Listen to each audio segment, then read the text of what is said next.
이 시간에는 조금 기쁨으로 또 즐거움을 나갔으면 좋겠습니다.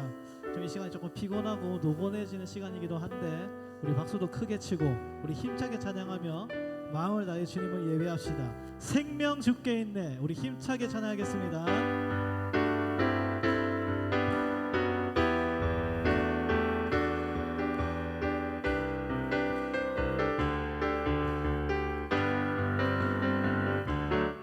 생명 주께 있네. 능력 주께 있네. 소망 주께 있네. 주 안에 생명 주께 있네. 능력 주께 있네. 소망 주께 있네. 주 안 생명 다해 주 찬양하리. 힘을 다해 주 찬양하리. 내 생명 다해 내 힘을 다해 모든 소망 주님께. 생명 주께 있네.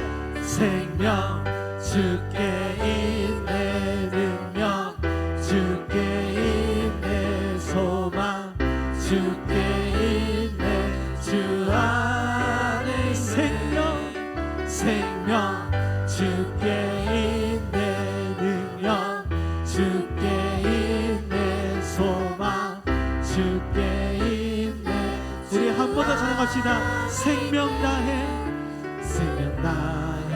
주 찬양하리. 힘을 다해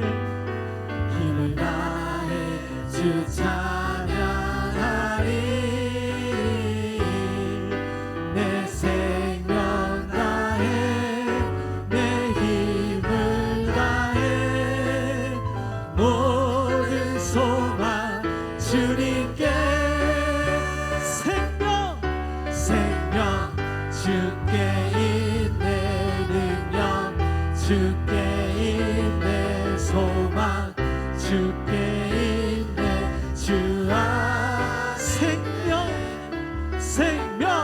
주께 있네. 능력 주께 있네. 소망 주께 있네. 주 안에 있네. 주 안에 있네. 주 안에 있네. 주께 마지막 날에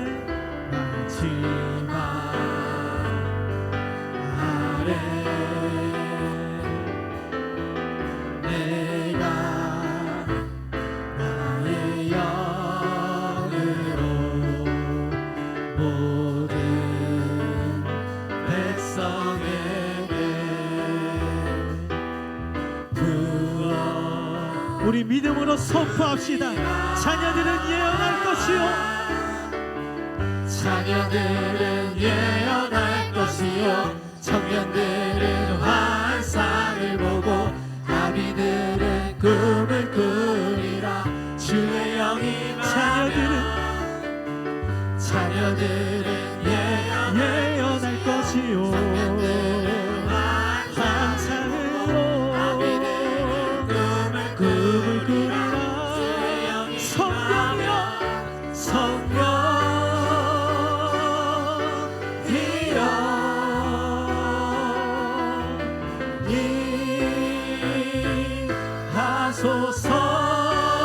하소서.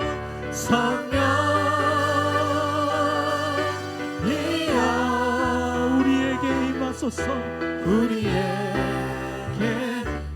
다시 한 번 더 힘차게 고백합시다. 마지막 날에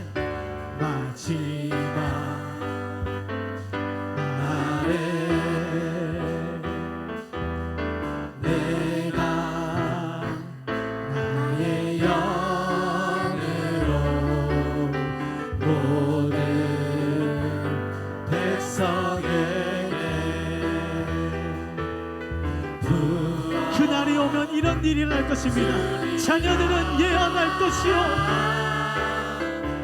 자녀들은 예언할 것이요 환상으로 꿈을 꾸리라 자녀들은 예언할 것이요 환상으로 꿈을 꾸리라 성령이여 성령이여 이곳에 임하소서 임하소서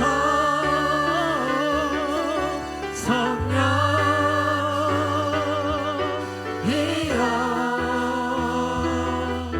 우리의 성령 하나님 이 시간 임하여 주시옵소서 성령이여 성령이여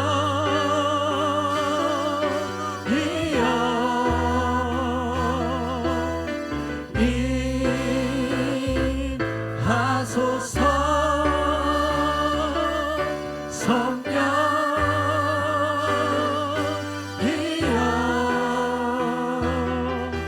우리에게 임하소서 할렐루야 우리가 찬양하는 가운데 주님의 영광이 이곳에 가득할 줄 믿습니다.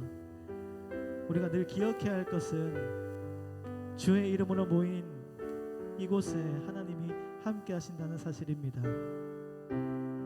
부족하고 연약한 우리이지만 주님은 이곳에 우리와 함께 하시고 우리의 찬양과 우리의 고백에 귀를 기울이실 줄 믿습니다. 이 시간 이곳에 임하신 그 주님의 영광을 찬양합시다. 내는 주의 영광을 보내 마음을 다해 고백하겠습니다.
내는 주의 영광을 보내 내는 주의 영광을 보내 우리 가운데 계신 주님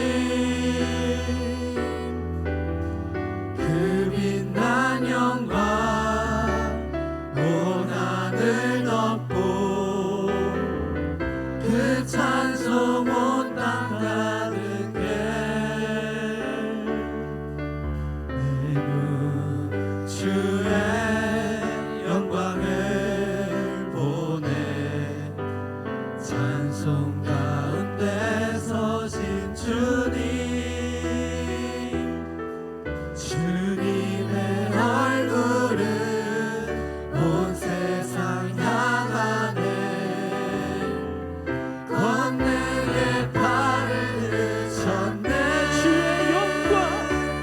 주의 영광이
우리 바다 덮음같이 세상 모든 민족이 구원을 얻기까지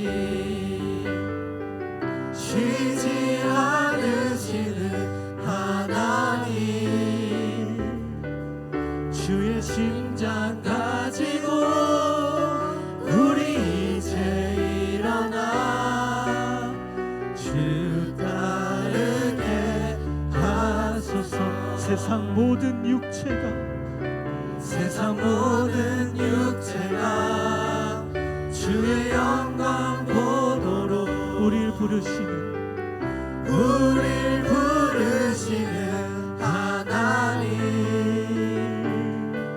주의 손과 발 되어 세상을 치유하며 주 섬기게 하소서. 우리 바다 덮음같이 여호와의 영광을 인정하는 것이 온 세상 가득하리라. 우리 바다 덮음같이 우리 마지막으로 한 번 더 고백합시다. 우리 바다 덮음같이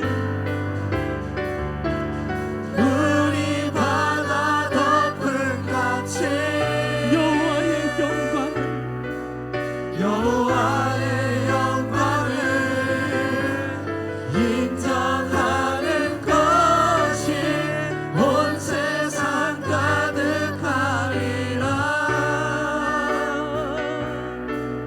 우리 바다 덮음같이 우리 바다 덮음같이 우리 바다 덮음같이. 우리 시간 함께 잠잠히 기도합시다. 하나님의 영광만을 바라보게 하여 주시옵소서.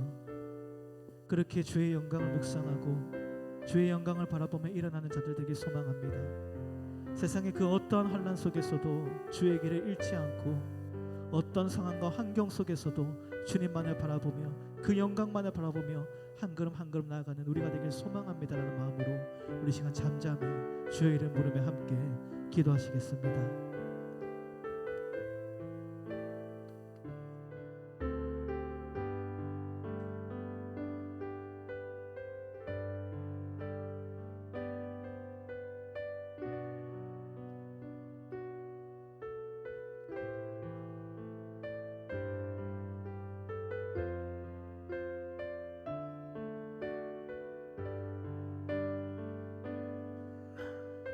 하나님 아버지 감사합니다.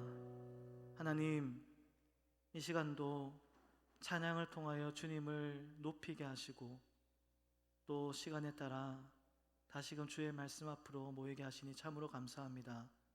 하나님, 이 시간 우리에게 임하여 주시옵소서.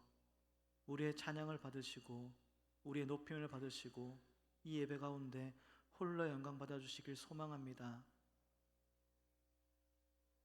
습관에 따라 형식에 따라 그저 이 예배의 자리를 지키는 것이 아니라 온 마음과 뜻을 다해 주님을 구하는 시간 되게 하여 주시옵시고, 그렇게 주님, 지금 내 안에 여러 가지 염려들 또 여러 가지 다른 생각들이 주님 앞에 나아가게 하는 그 모든 발걸음을 방해하고 있다면 이 모든 시간 하나님 주님께 집중할 수 있는 마음 허락해 주시고 주를 예배할 수 있는 선한 마음 우리에게 허락하여 주시옵소서.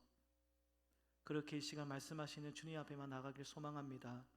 주여 우리에게 들려주시고 또 그 말씀대로 살아가시는 믿음 또한 우리에게 허락하여 주시옵소서. 감사합니다. 예수님 이름으로 기도드립니다. 아멘.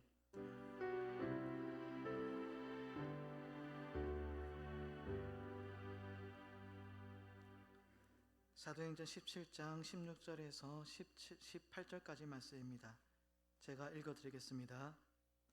바울이 아덴에서 그들을 기다리다가 그 성에 우상이 가득한 것을 보고 마음에 격분하여 회당에서는 유대인과 경건한 사람들과 또 장터에서는 날마다 만나는 사람들과 변론하니 어떤 에피크로스와 스토아 철학자들도 바울과 쟁론할세 어떤 사람은 이르되 이 말쟁이가 무슨 말을 하고자 하느냐 하고 어떤 사람은 이르되 이방신들을 전하는 사람인가 보다 하니 이는 바울이 예수와 부활을 전하기 때문이러라. 아멘. 오늘 본문을 통해서는 완전히 드러나진 않지만 지금 바울이 행하고 있는 이 2차 전도 여행은 전혀 뜻하지 않았던 전도의 일정들이 계속해서 이루어졌습니다. 바울이 도착하는 곳마다 마치 기다렸듯이 그곳에는 너무나도 심각한 핍박들이 바울에게 행해졌고 그로 인하여 아무런 계획이 없던 도시로 계속해서 바울은 옮길 수밖에 없었습니다. 당황스럽기도 했지만 사실 이것은 철저하게 계획된 하나님의 인도였습니다. 그렇기 때문에 바울은 그로 인해 점점 복음이 확장되고 또 복음이 필요한 지역으로 자신을 인도해 나가는 하나님의 손길을 느낄 수 있었던 것입니다. 그리고 오늘 본문에서는 이 바울이 결국 아덴까지 이르게 됩니다. 아덴은 지금으로 말하면 그리스 아테네를 말하고 있습니다. 이렇게 바울은 또다시 반복되는 고난으로 인하여 밤중에 도망치듯 아덴, 즉 아테네로 떠나게 된 것입니다. 그러나 밤중에 급하게 올라탄 이 자신의 배가 사실 다른 어떤 지역보다 아테네로 향한다는 것을 알게 되었을 때 아마 바울은 이때까지와는 다르게 묘한 기대감을 가지게 되었을 것입니다. 왜냐하면 그 도착지가 바로 아테네였기 때문입니다. 당시 아테네는 로마의 식민 통치를 받고 있는 국가였지만 그 명성만큼은 전혀 위축되지 않았습니다. 비록 군사력에서는 밀려서 로마의 식민지가 되었다고는 하지만 우리가 잘 알듯 아테네의 문화와 예술 그리고 그들의 건축 양식과 지혜는 로마를 충분히 압도하고도 남았기 때문입니다. 그래서 당시에는 유명한 지혜자들 그리고 예술가들은 평생 동안 이 아테네만큼은 한 번쯤은 꼭 방문해야 할 도시로 생각했습니다. 그리고 이는 사실 바울도 마찬가지였습니다. 바울은 어렸을 때부터 이스라엘의 가장 유명한 가말리엘 문화에서 헬라 교육을 받았고 그렇기 때문에 헬라 문화의 절정이라고도 할 수 있는 이 아테네에 대해서도 기가 따갑게 들었습니다. 그래서 그 역시 기회만 된다면 헬라 문화의 중심지인 아테네를 꼭 한 번쯤은 방문해 보고 싶었을 것입니다. 그런데 바로 그 아테네를 지금 바울이 전혀 뜻하지 않게 방문하게 된 것입니다. 그러니 그 마음이 분명 여느 때보다는 조금 달리 들뜨지 않았겠습니까? 이렇게 아테네에 도착한 바울은 드디어 말로만 들었던 이 아테네를 천천히 돌아보기 시작합니다. 그리고 당시 아테네는 바울이 상상했던 그 이상으로 압도감을 주기에 충분한 도시였습니다. 먼저 아테네에 도착하면 가장 먼저 눈에 들어오는 것은 아테네 가장 높은 곳에 위치하고 있는 파르테논 신전입니다. 지금은 비록 이 신전의 기둥과 지붕 일부분만이 남았지만 지금도 남아있는 이 기둥과 지붕 일부분만으로도 여전히 사람들은 그 웅장함에 압도됩니다. 그래서 우리가 잘 알듯 세계문화유산 1호가 이 바로 파르테논 신전이기도 합니다. 그런데 당시 바울이 도착했을 때는 이 파르테논 신전이 하나도 손상되지 않았을 때입니다. 그러니 이 신전의 모습만으로도 엄청난 웅장함과 위엄이 바울을 압도했을 겁니다. 그런데 더 나아가 이 아테네는 화려한 종교의 도시기도 하였지만 또 예술의 도시기도 했습니다. 세계 연극의 출발지가 바로 아테네입니다. 그래서 그곳에는 화려한 연극극장도 굉장히 많았다고 합니다. 하지만 그 중에서도 대표적으로 손꼽히는 곳은 지금도 아테네의 주요 관광지로 꼽히는 디오니소스 극장입니다. 이 극장은 당시 수용 인원이 17,000명이나 되었다고 합니다. 어마무지한 규모이죠. 그리고 이 연극극장은 그야말로 이 아테네가 얼마나 위대한 도시였고 또 얼마나 예술을 사랑하고 있는 도시였는지를 그대로 보여주는 건축물이기도 합니다. 하지만 이 아테네의 진문명은 이것으로 끝나는 게 아닙니다. 이렇게 아테네가 위대했던 것은 단순히 건축물의 화려함 때문이 아니라 아테네는 세계 최고의 철학자들을 보유하고 있는 도시이기도 했습니다. 우리가 잘 아는 소크라테스, 플라톤, 아리스토텔레스가 모두 이곳에서 태어났습니다. 이곳에서 활동했습니다. 물론 바울이 도착했을 때는 이미 그러한 철학자들은 다 죽고 없었지만 이들이 남기고 간 사상과 지혜들은 당시 아테네 사람들에게는 큰 자부심 중 하나였고, 그래서 그들은 어딜 가든 토론하고 자신의 지식들을 공유하는 것을 즐겨했습니다.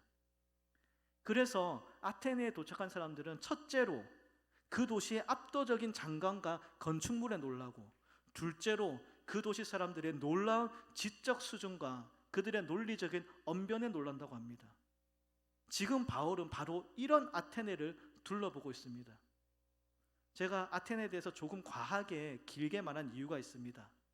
그 당시 바울이 아테네에 도착해서 보고 느꼈던 감정을 조금이라도 우리도 함께 공유하고 싶었기 때문입니다. 자, 바울은 어땠을까요? 우린 여기서 한번 바울의 상황을 주목해야 합니다. 서두에도 말씀드렸듯이 그는 계속해서 도망치는 상황이었습니다.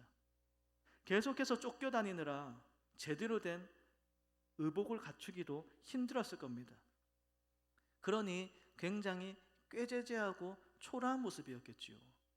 지금 이러한 바울이 아테네를 바라보고 있는 것입니다. 그러니 그 마음이 어땠을까요? 자신이 전하고 믿고 있는 이 예수님은 이스라엘의 작은 마을의 목수의 아들로 자랐습니다. 당연히 화려한 신전도 없고 그를 섬기는 품격 있는 제사장도 없습니다. 그런데 아테네의 모습은 어떠합니까? 너무 화려하지요.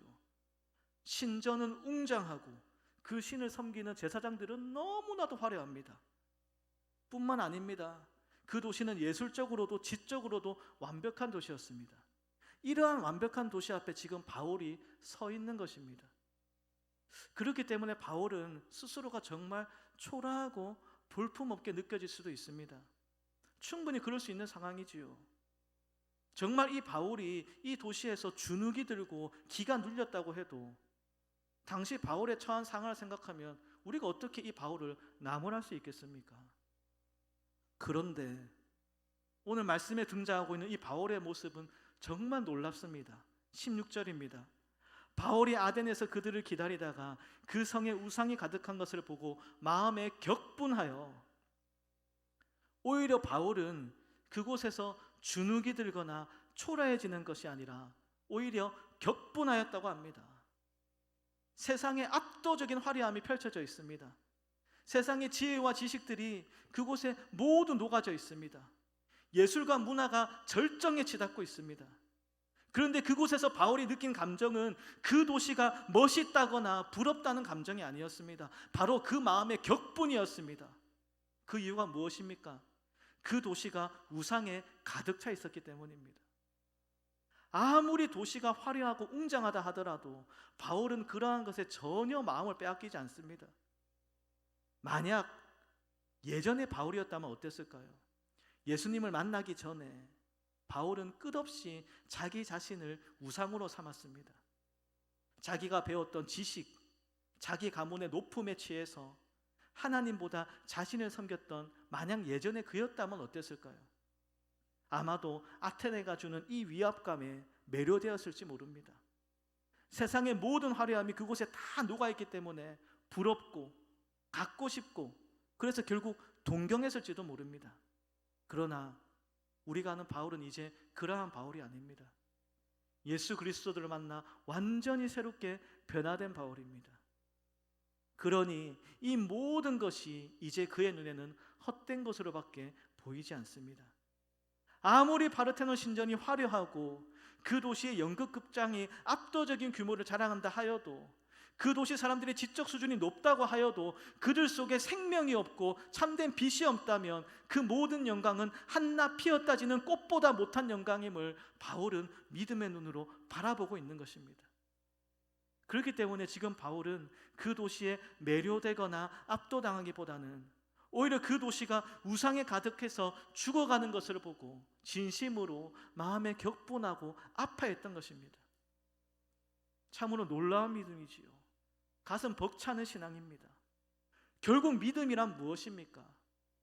눈에 보이지 않는 세계를 눈에 보이는 세계를 주목하지 않고 눈에 보이지 않는 이 영원한 세계를 바라보는 것입니다.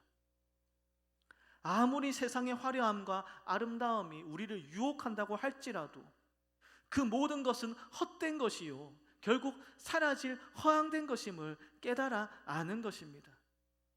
그래서 그 사실에 마음이 격분하고 안타까워하는 것입니다.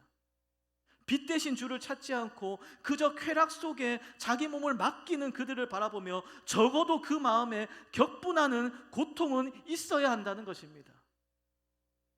지금 이 시대는 어떠합니까? 이 시대의 모습이 지금 본문에서 바울이 바라보고 있는 아테네의 모습과 하나도 다를 바가 없습니다. 너무도 화려하지요. 너무도 압도적입니다. 세상의 문화와 세상의 가치가 정말로 아름다워 보입니다. 오히려 당시 바울이 아테네를 보고 느꼈던 감정보다 이 시대의 하나님을 떠난 자들이 보여주고 있는 세상의 화려함이 더 크고 더 멋질지도 모릅니다. 그러면 과연 우리는 이곳에서 어떤 모습으로 살아가고 있느냐 하는 것입니다. 만약에 말입니다, 바울이 아테네에서 그 도시가 전해주는 화려함과 웅장함에 압도되어 주눅이 들어버렸다면 어떻게 됐을까요? 그것으로 주의 복음은 끝이 납니다. 진짜 생명을 가진 자가, 진짜 빛을 가진 자가 거짓된 생명, 거짓된 빛을 보고 거기에 마음이 흔들려서 주눅이 들고 오히려 거짓 진리를 따라간다면 주의 복음은 어디에도 설 자리가 없습니다. 비록 바울은 자신이 믿는 예수님이 나사렛 목수의 아들 출신이고 변변한 신전도 하나 없지만 바로 그분만이 참된 생명이고 참된 빛임을 분명히 믿었습니다. 아무리 이 우상들의 신전이 화려할지라도, 아무리 그 규모가 압도적이라고 할지라도 그것들은 모두 거짓이고 한낱 인간이 만들어낸 우상 조각일 뿐입니다. 그러니 바울은 세상에 주눅들지 않습니다. 오직 예수님만이 참된 주님이시기 때문입니다. 그분 안에 진짜 생명이 있고 그분 안에만 참된 진리가 있기 때문입니다. 결국 사라질 그 헛된 것에 내 마음과 눈이 뺏겨 영원한 나라를 바라보지 못하고 있다면 그보다 어리석은 것이 어디 있겠습니까?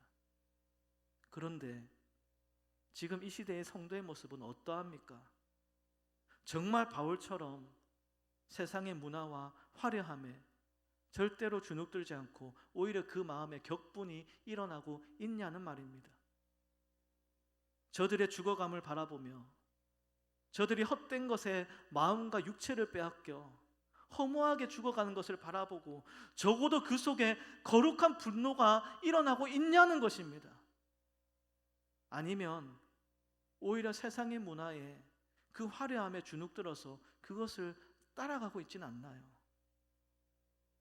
그것을 대적하고 그 속에서 참된 진리를 선포해야 할 주의 백성들이 오히려 우상이 가득한 이 세상의 법칙을 따라가고 있다면 어떻게 주의 복음이 이 땅에 증거될 수 있을까요? 제가 처음 주일학교 사역하면서 만나고 함께했던 그 꼬마들이 이제는 다 커서 대학생도 되고 성인도 되고 직장인도 되었습니다. 그런데 참으로 안타깝게도 그 친구들의 많은 아이들이 대부분 지금은 교회를 다니지 않고 있습니다. 그들의 인스타에는 온통 술에 대한 이야기, 이성 친구에 대한 이야기, 성공에 대한 이야기가 가득한 걸 발견합니다. 그러다가 그 친구 중 한 명과 연락이 됐습니다. 그래서 제가 이야기했죠. 얘야, 교회 와야지. 네가 어렸을 때 어떻게 예수님을 믿었는데 지금 그러면 안 된다. 다시 교회 돌아오자. 그런데 그 녀석의 말이 어찌 보면 이 시대 현대교회의 마음을 그대로 대변하는 것 같았습니다. 그 친구가 이렇게 말합니다. 솔직히 어렸을 때는 예수님만 믿으면 다 되는 줄 알았답니다. 교회에 나오고 교회 친구들과 함께하는 게 너무 즐거웠답니다. 그런데 나이가 들고 대학생이 되어서 자신에게 자유가 생기고 본격적으로 세상을 바라보고 이 사회를 경험하니까 더 이상 예수님이 자신의 모든 것이 될 수 없다고 말합니다. 그보다는 여러 가지 사회 경험도 해보고 싶고 세상 사람들과 여러 가지 유대 관계도 넓히고 싶은데 교회 나가니까 뭐 자꾸 하지 말라는 말이 많으니까 그냥 지금은 잠시 교회를 쉬고 자기가 세상을 마음껏 누려보고 경험해보고 싶답니다. 그리고 그 뒤에 말이 과간입니다. 나중에 다시 돌아내 갈게요 목사님이라고 말합니다. 도대체 이게 무슨 말입니까? 예수님이 자신의 전부가 될 수 없고 세상이 주는 쾌락이 지금 자신을 채워주고 있다는 것입니다. 예수님보다는 돈이 우선이고 예수님보다는 성공이 더 우선입니다. 예수님보다는 이성교제하는 것이 우선이고 예수님보다 자기 자신을 가꾸는 게 우선입니다. 그리고 나중에는 돌아온답니다. 분명히 말하지만 주의 자녀가 예수님보다 다른 것을 더 사랑하고 다른 것에 마음을 빼앗겨 지금 바로 그 자리에서 예수님을 바라보지 못한다면 과연 그가 돌아올 수 있을까요? 불가능한 일이죠. 그런데 너무나도 안타까운 것은 이 모습이 단지 저와 이야기를 나눈 그 친구의 문제만은 아니라는 사실입니다. 너무도 많은 현대교인들이 이러한 삶을 살아갑니다. 세상의 화려함과 세상의 아름다움과 그 가치에 취해 살아갑니다. 바울은 그 도시에 우상이 가득한 것을 보고 격분합니다. 하나님을 섬겨야 하는 그들이 헛된 것을 섬기고 헛된 것에 마음이 빼앗겼기 때문입니다. 한 번뿐인 삶이지요. 하나밖에 없는 생명입니다. 그래서 천하보다 귀한 생명이라고 합니다. 그런데 이 하나뿐인 생명을 가지고 우상을 섬기고 그 생명을 낭비하는 것이 이 세상에서 가장 끔찍한 실수가 아니겠습니까? 하지만 지금 이 시대는 너무도 많은 이들이 헛된 우상에 취해 자신의 생명을 갉아먹고 있습니다. 이 시대의 우상은 무엇입니까? 말할 필요도 없이 돈이지요. 돈을 위해서는 친구도 가족도 없습니다. 그곳에는 정의도 진실도 없습니다. 그저 돈만 많이 벌 수 있다면 어떤 짓이라도 하는 게 이 사회입니다. 또 무엇입니까? 성공입니다. 명예입니다. 학벌입니다. 이 모든 것들이 자신을 구원해 줄 거라고 믿고 있습니다. 바울이 그 도시에서 우상이 가득한 것을 보고 마음에 격분하였다면 지금 이 시대의 모습은 그보다 더하면 덜했지 덜하지는 않습니다. 그런데 지금 과연 우리는 이 시대를 향하여 격분하고 있는지 나 자신을 돌아봐야 합니다. 아니면 자신도 모르는 사이에 지금 이 사회에 주눅이 들어 예수님만이 참된 생명이고 구원임을 증거하는 것을 멈춰버린 채 그냥 세상을 따라가는 건 아닌지 나를 돌아봐야 합니다. 바울은 격분해서 그들이 정말 붙들고 따르는 것이 무엇인지 그들에게 진지하게 선포합니다. 오늘 말씀 후반부에 나오지만 바로 예수 그리스도입니다. 오직 예수님만이 온 땅의 구주이며 진정으로 그들을 구원할 뿐임을 그 화려한 도시 속에서 그 꾀죄죄하고 초라했던 바울이 당당하게 선포하고 있습니다. 그들은 화려한 옷을 입고 히닥거리며 바울의 이야기를 듣고 있지만 바울의 그 장엄한 선포는 그들의 심령을 쪼개기 시작합니다.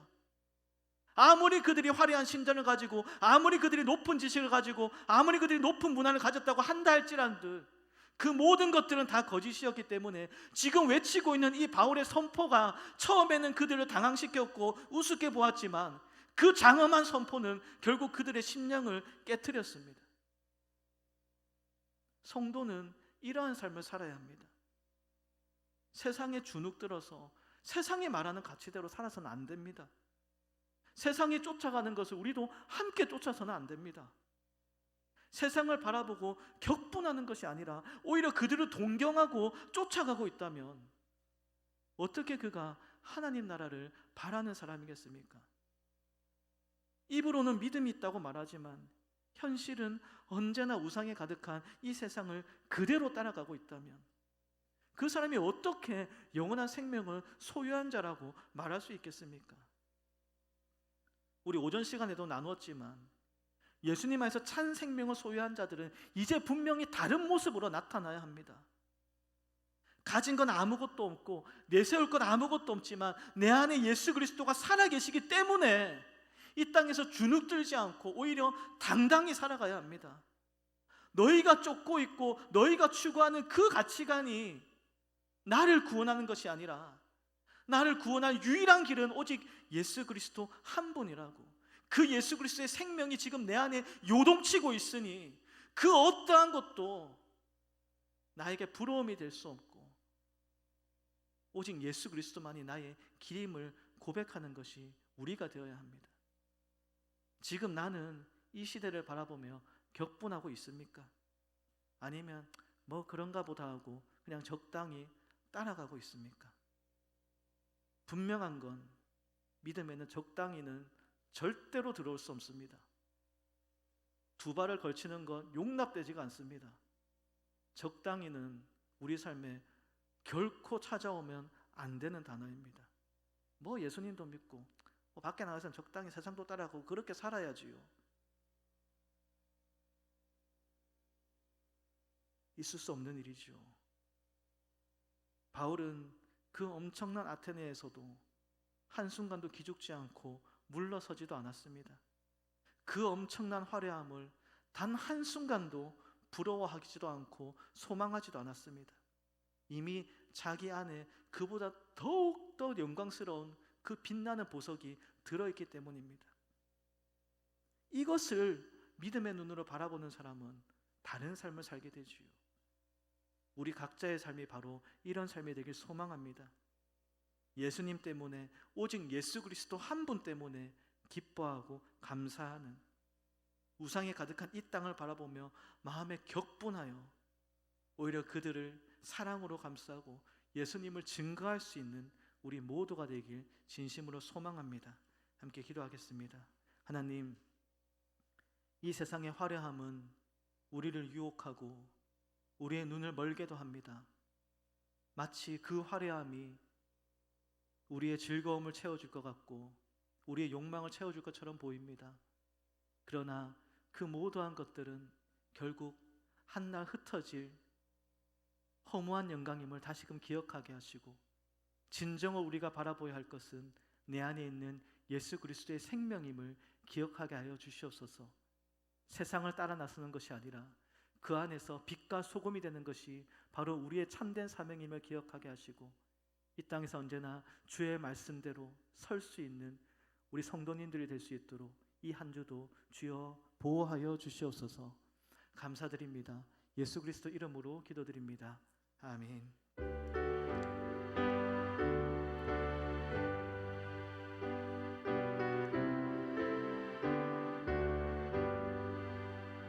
주 없이 살 수 없네 죄인의 구주여, 그 귀한 보배 피로 날 구속하소서. 구주의 사랑으로 흘리신 보혈이 내 소망, 내 영광 됩니다. 주 없이 살 수 없네 나 혼자 못 서리. 힘없고 부족하며 지혜도 없도다. 내 주는 나의 생명 또 나의 힘이라. 주